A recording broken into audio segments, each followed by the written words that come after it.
Welcome to Bloom, a conversations podcast about anything and everything.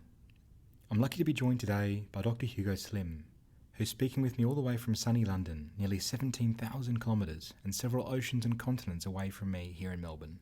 Dr. Slim is an academic, policy advisor and senior executive within the humanitarian and NGO sectors.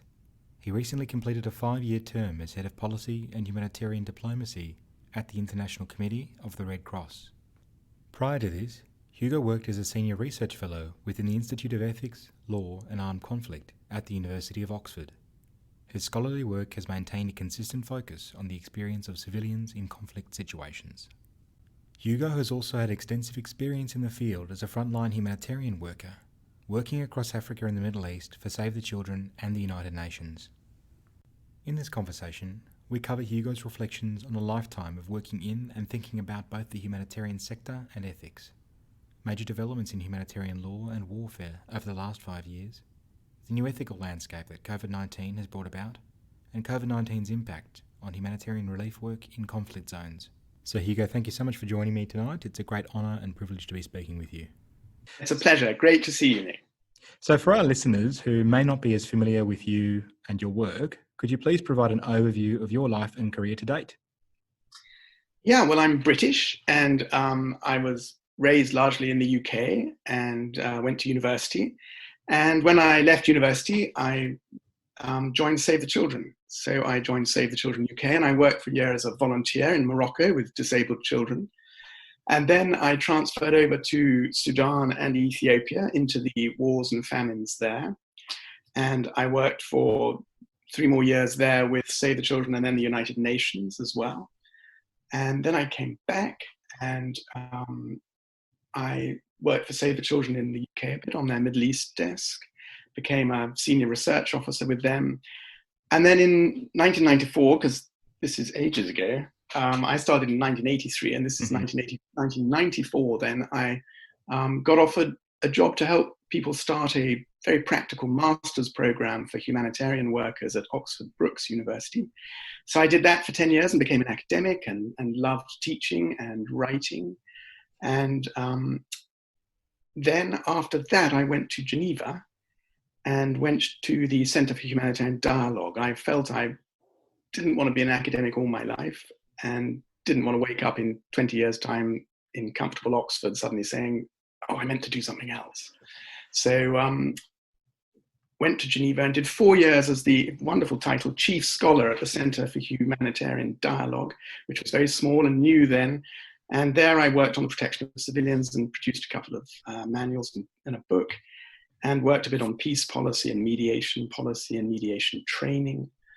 And then I went into business for 4 years and tried to advise big companies like Rio Tinto and British Petroleum, BP, and G4S on human rights and things like that. And then I went back to academia in Oxford, where I focused on humanitarian ethics at the Institute of Ethics, Law and Armed Conflict.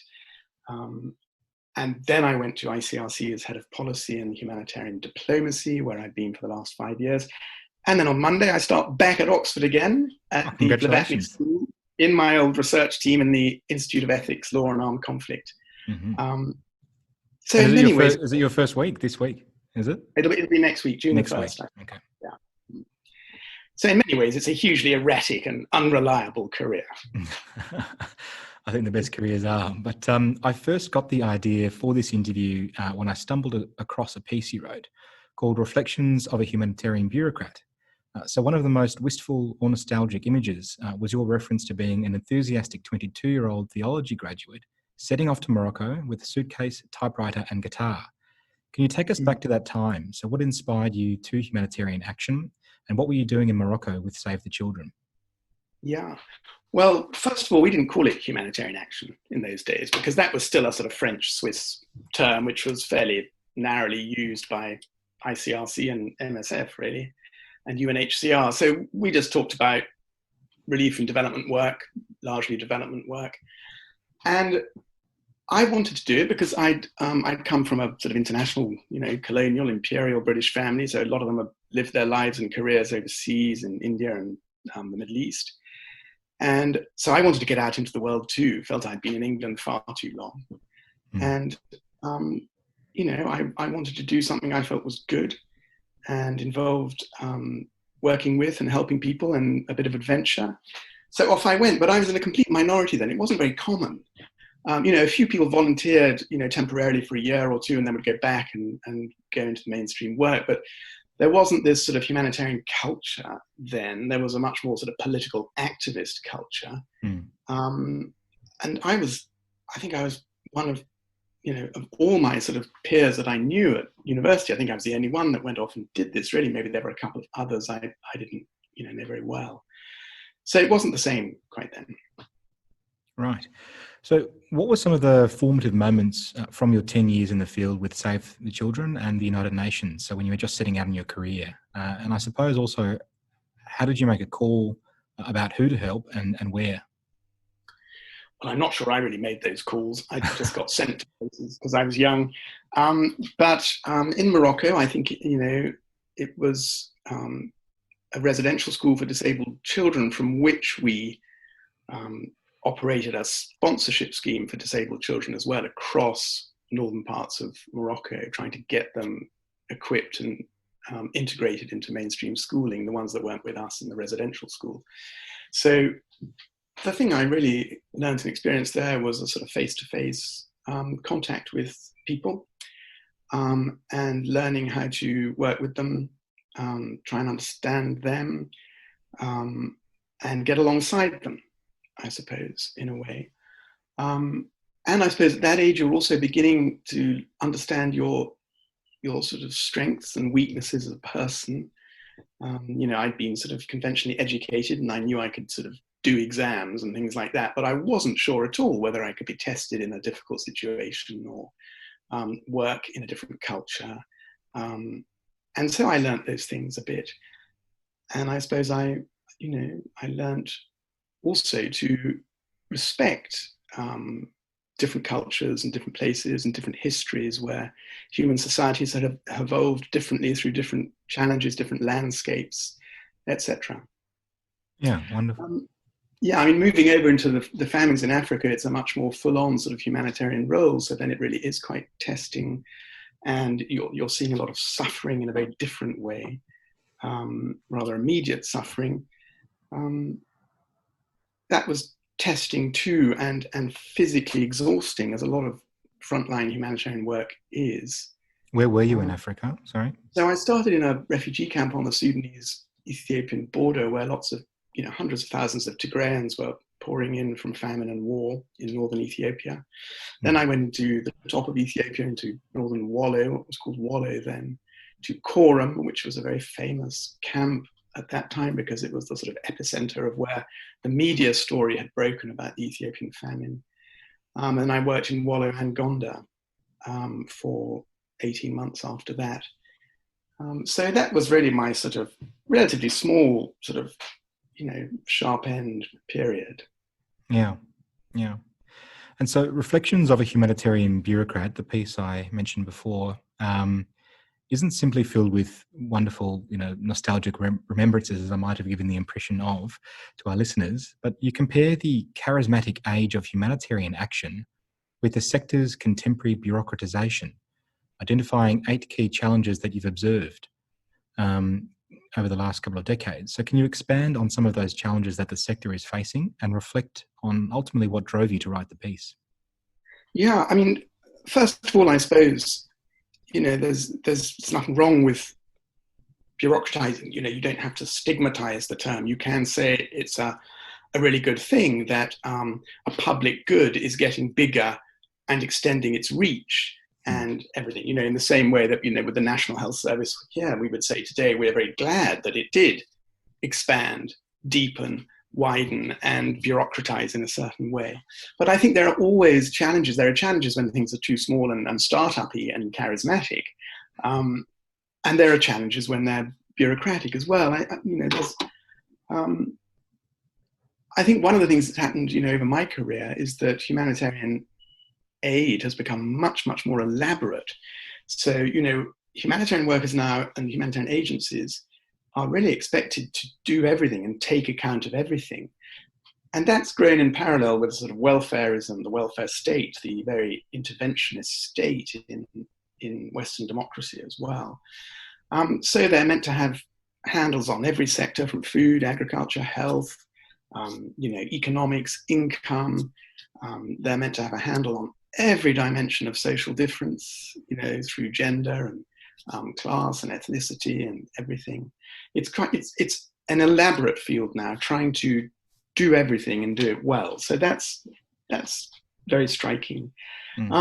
I think these organizations are very big now. So they are bureaucratic in the strict sense that they have layered hierarchies.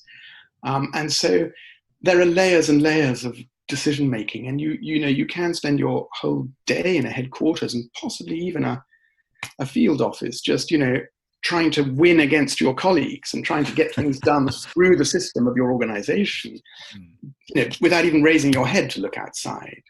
And that's, I think, a difficult thing. And to try and reduce those layers would be a good thing. Overpopulation, a lot of these organizations have a lot of people, because there's no doubt, and I've noticed it, in my career, when a new problem is identified, the response is, oh, we need to hire new people to deal with that problem. And, almost every evaluation, if it's not, cutting an organization because of budget problems, it's saying, right, we need to develop a new team to meet these new problems. So you get an extraordinary overpopulation in organizations too, which creates a sort of churn and slowing down of its own challenge, and a sort of internal velocity, which can distract from an external velocity, I think, which is a shame. The other thing I think that's always frustrating for bureaucrats, depending on where you are in the organization, is that you have this big task impact distance, this big distance between what you're doing in your day job, usually on your screen these days and in endless meetings, and an eventual impact, a result, a product, a change in someone's life from all that you're doing. And I think that can be, some people are very gifted and they can see how getting all these things right over weeks and months will deliver a massive impact in the end. Some people find it more frustrating.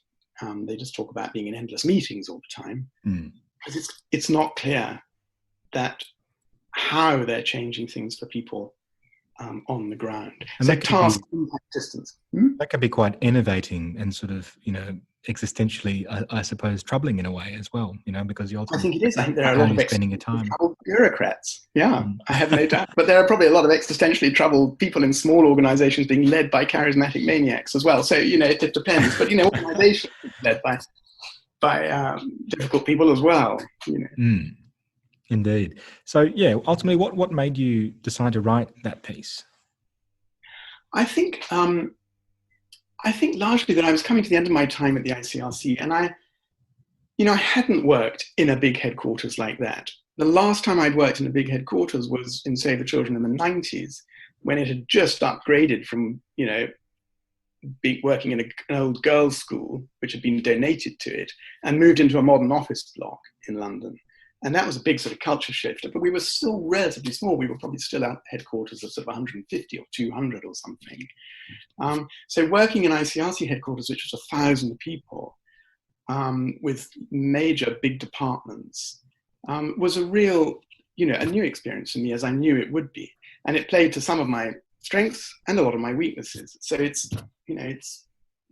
was that I wanted to reflect on. I also wanted to see, I worry, are these big organizations becoming full of vested interests, full of a preoccupation with their own survival rather than survival of people in their mission statements?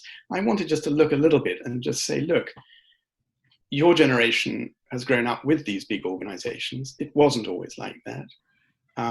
And, there are choices in the kind of organizations we form, make, and run. And I think one of the things that prompted me to get in touch and have this interview is that I think a lot of your writing and publications is really, really original and charismatic, you might say. But it's sort of outside a lot of the the corporate speak or the boilerplate sort of language that's used to describe these kinds of issues. So, do you want to reflect on that? And I suppose the Well, I think it comes from two things. First of all, I don't have a discipline. So when I became an academic, all I had was a theology degree. So I hadn't been schooled and apprenticed in an academic discipline full of jargon. And I rather decided not to sort of join one and stick to writing about values and ethics and organizations. But also I was very conscious always when I became an academic, because I'd only recently stopped being, an operational person, that they were my audience. I wanted to write for people who were doing what I had been doing. I wasn't particularly interested in writing for the academy. And so that, I think, means I want to write simply and accessibly. Also, I don't think jargon helps very much, because, you automatically adopt a language which the majority of the world don't know. So you exclude people enormously and you end up with a very small readership. And I could learn from different academic discussions going on, but I've always wanted to put them into ordinary English, if I could, and talk to people way beyond university life and the academy. Yeah, but also the humanitarian sector as well, I think is well, I suppose I just think jargon's unhelpful, and you all end up nodding your head because you hear the jargon, you think, oh, he must be right because he's using the jargon. I actually think, what's he on about? No idea. So I just don't agree with that kind of writing. I think communication has to be real, and that's what I try and do. But there are lots of other people that write. Also, I'm terribly lucky because I write in English, and English is a majority language in those professions. And I so admired people I worked with at the ICRC who were operating in 4 languages, and when they were operating in English, it was maybe their second or third language or whatever. And I don't have that challenge, so I think there's an obligation on me to write simple English and clear English. And I also happen to admire George Orwell. He was a British writer. He's well known for his sort of dystopian novel, 1984. But actually, his biggest contribution was as an essayist, and he writes beautiful, clear English. They often say he writes the best English, and I think we have to write like that. It's, if we're privileged enough to have the language and use it, we should write it accessibly. Yeah. So you also are full of praise in your writing for the energy, courage, and judgment of young people, referencing them as the great change makers and risk takers. And you also remark that some large humanitarian organisations don't necessarily encourage young people to sort of be right out in front in terms of innovations or leading on particular things. So what would it look like if humanitarian organisations and other bureaucracies and other organisations really allowed young people to flourish in the way that you suggest that they sometimes are unable to? Well, I think it'd be great. But I think, it's not an either or thing. I made very clear in the piece that actually the gold is made when you have young people using their initiative, their fearlessness, their first sight of the world, and you have older people using their wisdom and their sort of umpteenth sight of the world.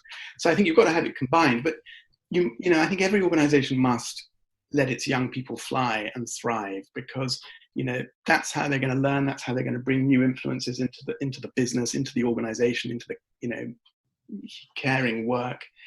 In many parts of the world, young people are a big majority, across Africa and parts of Asia and things. So, I think it's very important that we realize that they're able. It's also interesting in every crisis, in periods when a society is not particularly a crisis, it tends to develop these bureaucracies which then become layered, very hierarchical, and old people are in charge and they make sure it stays that way. The moment you have a real crisis, young people have to go to the fore. And it's always very interesting, sometimes if you read military history, you read about, Colonel so-and-so and Major so-and-so who led some great battle for the Australian army or something, and they were 25 or 24. Yeah. Majors at that time were 24, 25, and a lot of colonels were 28, 29. And that's a sort of military example. But in a lot of crises, and you see it in the COVID crisis now, young people are coming to the fore. So, they're not feeling as vulnerable as older people in this crisis because of the pattern of the disease and who it tends to kill. And they're out there organizing mutual aid organizations, carrying relief to people all over the world. And that's wonderful. That's what we'd expect. And that energy and creativity should be kept by organizations at all times, I think, not just in crisis. Wonderful. And if we can make a shift to your academic work, just like to maybe talk about your consistent focus throughout your career on civilian experience in war. So most notably through the book Killing Civilians, Method, Madness and Morality in War.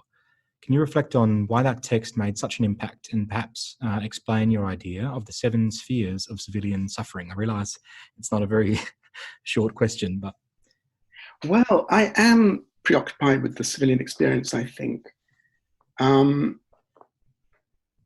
Probably for a couple of reasons. I mean, first of all, because it was civilians I saw as a young man suffering first. I wasn't on a battlefield watching armies fight and seeing soldiers get wounded. I was on, what happens when that happens somewhere else, and refugees pour over a border and they die because of the war. They're killed by war, not in war, in a sense. And so I was preoccupied with civilian experience in that way because it was the one I had. I'd also grown up in a very military family where there's a sort of real, as you know, sort of death and comrade cult, and you're constantly going to memorial services to remember the dead and to remember the soldiers that have died. And in Britain, that's a huge thing, and you're gathering around these things, remembering soldiers who died. And it's striking that we never really have the same structures of memorial for civilians who died, and of course, many more civilians died in World War II. And still die today in war than armed combatants. So, I think there's a huge asymmetry there in the way we focus on, the young men going to war. And they're not necessarily the people who suffer most in war, even though they suffer terribly. So there was that too. I think the other reason I wrote it is that at that time in the 90s, there was a, feeling that the Cold War was over and there was a unipolar world and consensus around what was right and wrong, and that human rights and everything and international humanitarian law was back, and we were all going to obey it. And of course, people weren't. And so there were people murdering civilians and raping them and destituting them all over West Africa and in Europe, in the Balkan Wars, and in Central Asia. And people were just saying, you mustn't kill civilians. It's against the law. You must stop killing civilians, stop killing civilians, and as if that somehow would work. And it was clear to me that these people were deliberately killing civilians. They were using this as strategy, and they obviously therefore felt, A, it worked as a strategy of war, and B, ethically, it probably wasn't wrong in view of the importance of their cause as they would see it.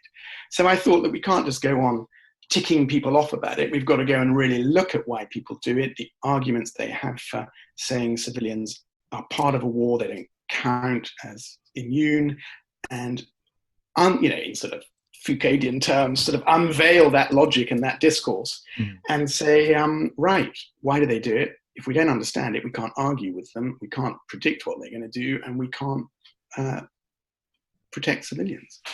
Yeah. So, I mean, there's a pretty direct line from your areas of academic interest, which is quite extraordinary and unique in itself, to your work at the ICRC, so the International Committee for the Red Cross, which is sort of directly involved in these issues. So can you maybe speak a little bit about your role as head of policy and humanitarian diplomacy at the ICRC, and reflecting on the unique nature of the ICRC as well? Yeah, well, I had sort of known the ICRC for several years, informally, and done talks for them, written for them, been on the editorial board of their excellent journal, their review. So I knew people there, and I'd always been impressed by the sort of clarity of their ethics, if you like, and the clarity of their mission. And of course, as you say, their unique role with this extraordinary access to all parties and ideally all civilians and wounded in war. So, when the job of head of policy came up, I thought that would be fascinating. I wonder if that will work. And so I went for it and was lucky enough to get it. And what it involved was a bit of a shift in the ICRC's own strategy in recent years. They had always focused on law and operations, and they had big structures for law and operations, and sort of policy work, which they'd done a lot of around weapons and health and things like that, was sort of bolted on and came up occasionally and was welcomed. But there'd been a major decision that the best way to achieve the ICRC's humanitarian mission was to effect change through law, greater respect for the law, through effective operations, which save people's lives, and through a very concerted policy push, which would try and influence the policies of states making war, states engaging in humanitarian action, and really try and, do what a lot of agencies have always done, which policy work and advocacy to change the policies around the big spend of money in the world, the big actions of armed forces, and therefore achieve humanitarian effect by changing negative policies and encouraging good policies. So that's what we were tasked to do. And the Department of Law became the Department of Law and Policy. And I was asked to be head of policy. And that meant building up a team in Geneva and trying to develop, and model agile, effective policy work. So slightly taking some of the deep Swiss rigor out of the policy process and the extraordinary commitment they have to representative democracy, where everybody has a say in everything. So we did a bit of that and tried to keep pace with the policy debates around us, on climate, on SDGs, on everything. And it was a fantastic 5 years. And then part of that is humanitarian diplomacy, which NGOs would call advocacy, which meant going around representing our positions to states in bilateral meetings, multilateral meetings all around the world, which was a fascinating privilege.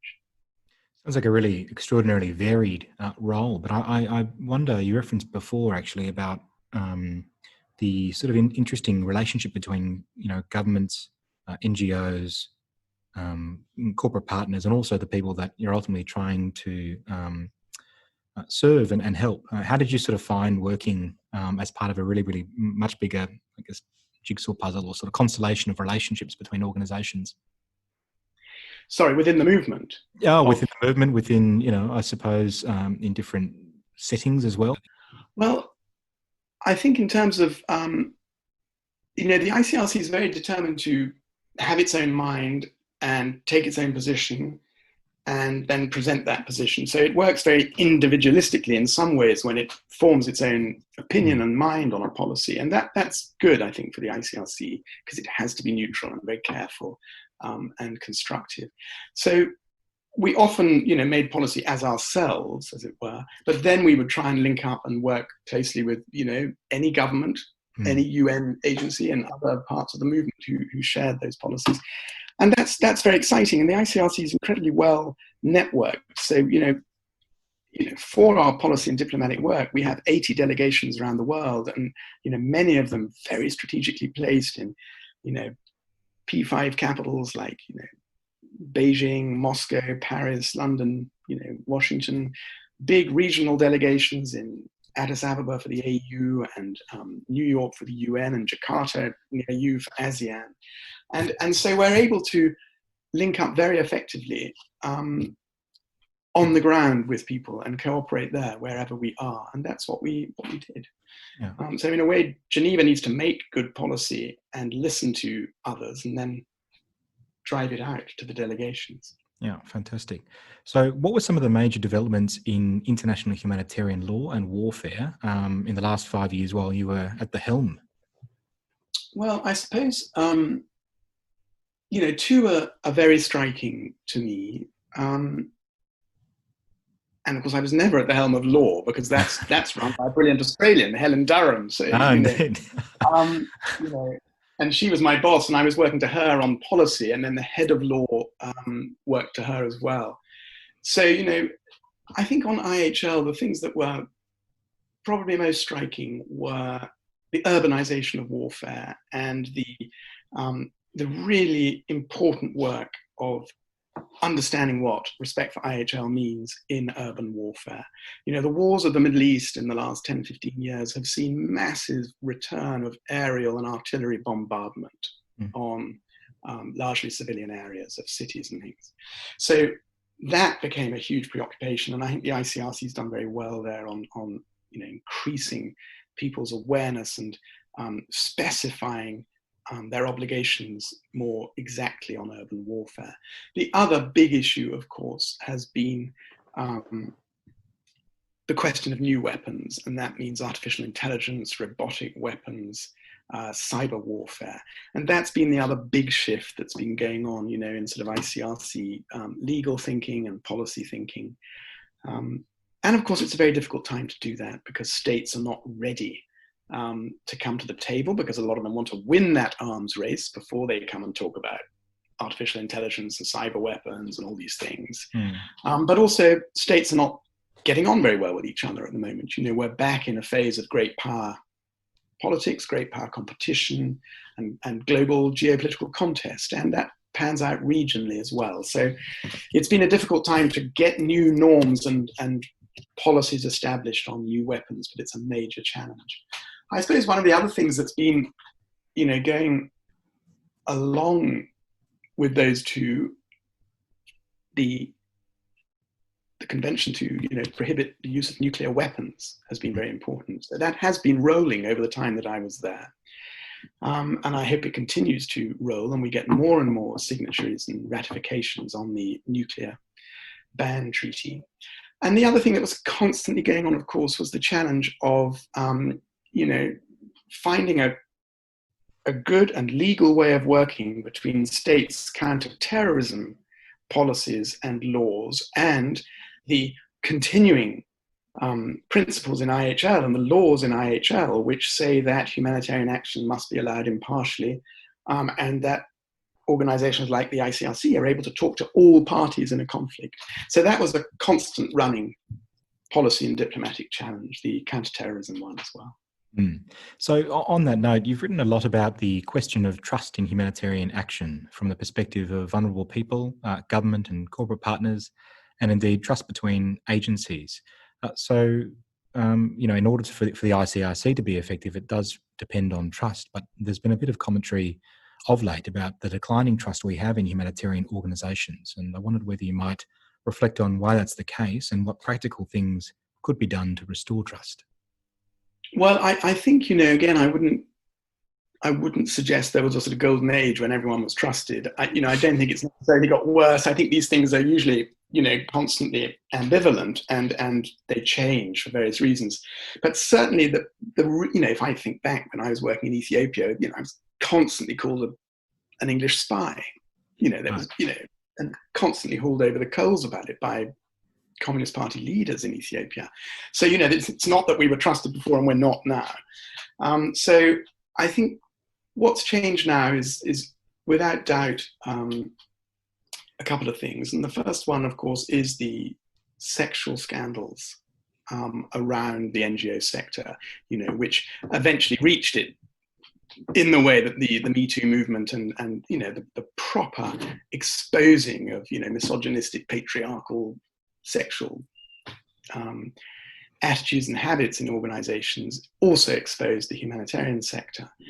And I think that therefore led to a sort of element of disenchantment in that sector as well, which people have had to work hard, and they must work hard to reestablish trust on that. So that was one of them. I think the other one was an increasing feeling, by people on the ground in Africa and Asia and the Middle East, who were just watching these huge Western organizations roll in with lots of money. And they're just saying, hang on, what about us? Where's our agency in all this? Where's all this money going? How come you're deciding everything? And that's the sort of whole push towards localization, which you and the Australian Red Cross have been so good at responding to, and changing your business model to recognize the importance of locally led humanitarian action. So a lot of that was, just the same, that, why are the banks so big? Why are oil companies so big? Why the hell are aid companies so big? What are these guys doing? And where are we in all this? And I think that was the second big, concern from ordinary people watching yet another white Toyota with a logo on spin past their house and throw mud and, dust in their face, So no interview would be complete without a little segment on COVID-19 and the global pandemic. So how has COVID impacted humanitarian relief work in conflict zones in particular? And what might be some of the lasting impacts or of this. And I'm thinking about, impacting crossing borders to reach people in need in particular. Yeah. So I think COVID, has obviously affected humanitarian action in the way it's affected everything else. That that there are lockdowns in place which make things very difficult for people in need, and they make them very difficult for humanitarian agencies. So the whole challenge of working in a social distance way has to be addressed, and we have to achieve new ways of working. And you're seeing that, so you're seeing distributions happening differently. You're seeing hospitals and clinics being managed differently. And we're so lucky in a way with technology, in the way that you and I are speaking now, that we can transfer cash to people if they've got mobile phones. We don't have to be there all the time. So there are ways that the system is having to change in the way it delivers and meets people. But a lot of that is accelerating the technological change, the digital transformation that was much talked about, that we have in play already. I think in terms of going across borders, it just adds another layer of problem, and the disease itself adds another layer of problems on war-affected people who are already perhaps displaced, suffering from a lack of access to their markets anyway, battling with another caseload of infectious diseases, whether that's malaria or other measles and other conditions. So it just adds another layer, I think. But the good thing is it could really transform power and relationships in humanitarian aid, and we could see an acceleration of localization and locally led humanitarian action, where at last a lot of these big organizations step alongside and accompany people in their own response rather than charge out front and drive an international response. So it'll need a nice balance of both, but there's difficulties and there's opportunities.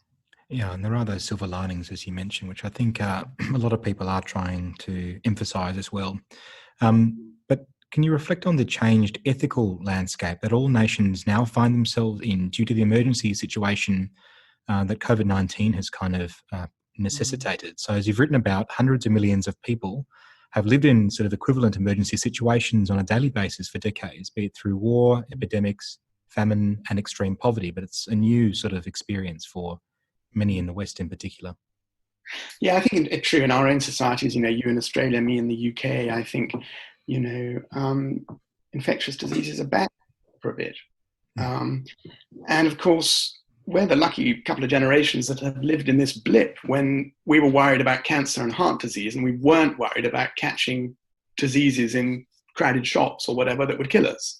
And we're now back in that game of infectious diseases, and that will change us. And what it means, of course, in terms of personal ethics, is that we are, and it means this for humanitarian workers going into communities as well, we are potential carriers of diseases as well. So we can carry things that kill, not just stop them and everything like that. So that's complicated and requires a new element of responsibility in humanitarian work, and a new element of responsibility in our own role as citizens within society.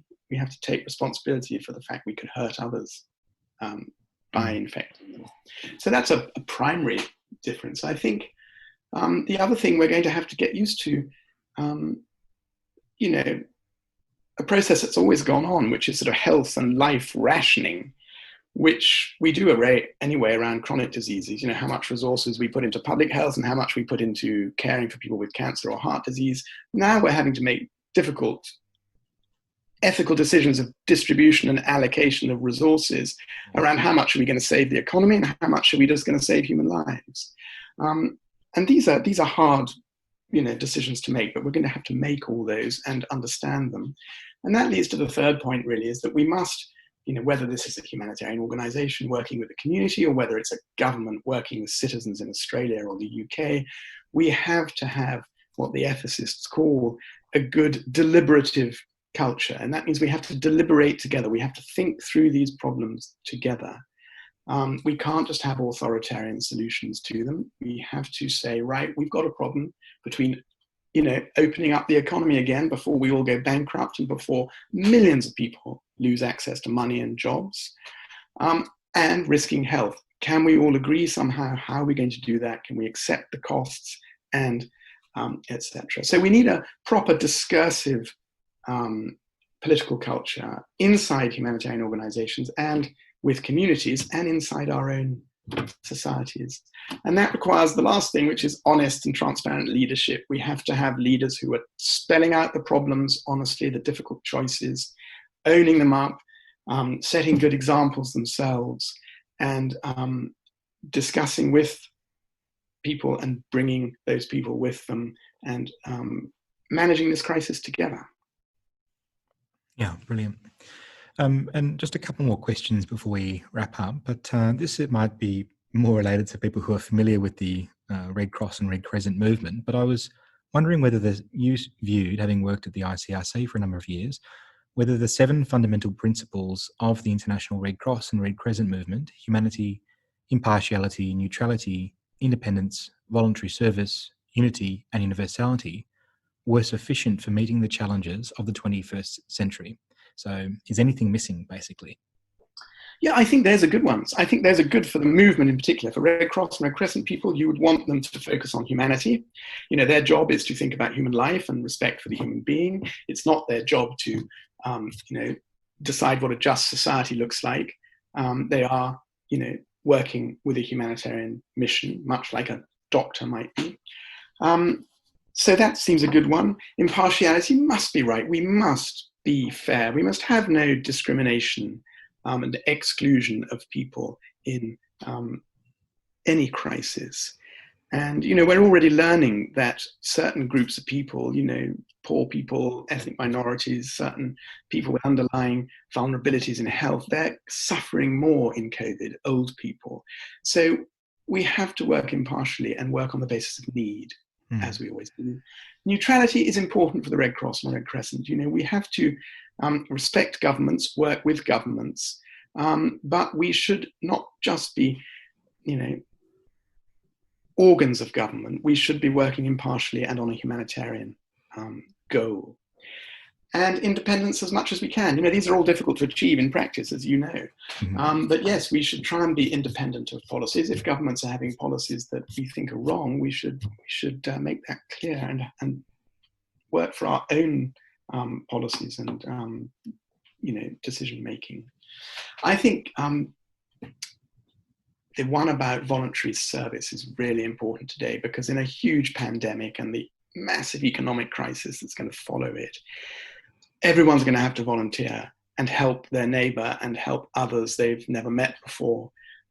You know, a state can't manage this stuff on its own. Mutual aid is going to be so important, and it is already. And we're all going to have to be volunteers. So being a volunteer is going to have to be recognized as an important and valuable role to play. And we're going to rely on them more than ever. And of course, it'd be nice if we could be unified. The movement's not very good at it, but it can do it sometimes. Cool. So your career seems to be unique because it's consistently combined the ongoing threads of policy, academia, fieldwork, and executive leadership and management in a global organisation, as we've covered today in this interview. So what value do you place on this kind of approach to, I suppose, work, but more significantly, life? You mean going from one to the other, going in and out? Yeah. I think it's very bad for your pension. That's the first thing I would say. You know, you're much better off getting with a job which has a pension and building that pension up. You know, when you keep chopping and changing, it's not always great. Yeah. But for me, you know, it's about temperament. For me, I love doing it because you know, when I was operational, my brain kept saying, God, I want to take time to think about this. What are we really doing here? You know, what is our purpose? You know, so while I was loading a truck, I wasn't necessarily thinking very hard about the truck. I was beginning to think more about what are we doing? So I needed to go back into a space and reflect. But then, you know, when I was an academic for 10 years, I thought, I can't really stand up and teach people in a classroom if I haven't been anywhere for a bit, and if I haven't engaged in real work for a bit, and if I'm just drawing on examples from 20 years ago. So I felt the need to go back and learn again to refresh my teaching. So, and I think, you know, the challenge of policy making and being, you know, near the top of an organization is important, because it reminds you that, life is made from people making difficult decisions. Mm. And decisions that are not always popular, that don't always benefit everybody. And you need to do that occasionally to remind yourself that when you write glib, recommendations at the end of a paper or a, evaluation report, you're not sitting there smugly saying, well, I could do this. Why don't they just get on and do it? Because you need to appreciate how difficult it is to work and change things in the world, So that's why I've done it. I've just gone in now to the three things because I have to. I think a lot of people do it. I'm aware of a lot of people who remain primarily operational humanitarian workers who are deeply reflective and thinking, and they write things, they think, they discuss, and they remain very reflective. And I think those are three parts of all of us, acting, reflecting, and developing rules for action, which is essentially what policy is. So that's in all of us, I think. Yeah, wonderful. And so finally, what advice would you offer to young people setting out on a career in the humanitarian sector today, perhaps with a suitcase, typewriter and guitar in hand, given that there's often a lot of deliberation about striking that balance you've just described between reflection or education, time in the field, and ultimately working up through the hierarchy while focusing on the needs of those we're trying to help? Well, I think the great thing today, and I perhaps should have done it myself years and years ago, is that you don't have to get a slow train, to Marrakesh or wherever to do this and to be playing a useful, important role, which you could describe as humanitarian. There's so much to do in our own societies, and the world is now, full of, every society has major challenges of poverty and injustice and human need. So you don't have to go far. It's on your doorstep as well. So, this idea in the old days, there was a slight feeling, oh, you're only really being a humanitarian if you go off abroad and live this adventure. That's a rather colonial fantasy, an imperialist fantasy. And in fact, we can do things in our own communities and most people do. When we were locked down here, we moved to London, got locked down immediately. So we didn't know anyone in the area we moved to. Oh, wow. And I started waving every morning to the chap across the road because he sort of get up about the same time as me, and we'd open the sort of shutters at the same time, and I began waving at him and we waved. And then, after a couple of weeks, I went over and talked to him and we chatted. And, I've been sitting here doing bugger all except the odd webinar and writing a blog, but this chap manages all the hearing impaired children and the deaf children in this part of London. Extraordinary. And ensures that they have the equipment they need and the support they need to integrate into schooling. Now, that's a fantastic job. That's a profoundly humanitarian job. And he didn't have to get a suitcase, a guitar, and a train and head off to Morocco. And he's doing real things every day. And I'm not at the moment. So my advice would be, don't feel you have to live this, this global fantasy. Look down the street and you'll probably find an amazing role there. A really wonderful message. So, Hugo, thank you so much for being with me, or not really with me, sort of across the oceans, but thanks so much for joining me tonight on my podcast. It's been an absolute pleasure, and good luck for your new role next week.